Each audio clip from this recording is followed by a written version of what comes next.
ധൂമവർത്തിയുടെ നിർമ്മാണം: ഒരു കോറ ക്ലോത്ത് എടുത്ത് അതിൽ നെയ്യ് പുരട്ടുക.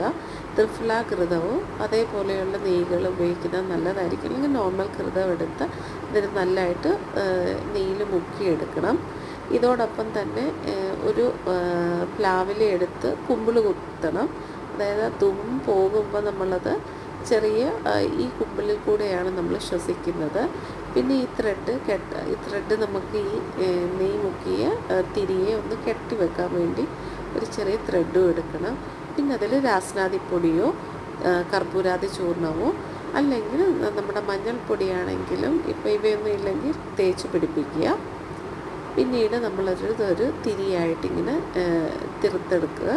അതിന് എണ്ണ വാങ്ങിയ ശേഷം പിന്നെ അതിൽ തീ കത്തിച്ചിട്ട് പിന്നെ അതിൽ പുക വരുത്തി ഓരോ മുക്കിലും നമ്മൾ പഫ് എടുക്കുക.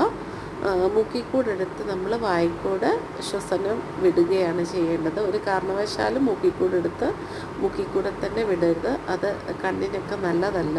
നെറുകയിലേക്ക് വലിച്ചു കയറ്റാനും പാടില്ല. മൂക്കിക്കൂടെ എടുത്ത് നമ്മൾ വായിക്കൂടെ വിടുക. ഒരു 3 പഫ് വരെ എടുക്കണം.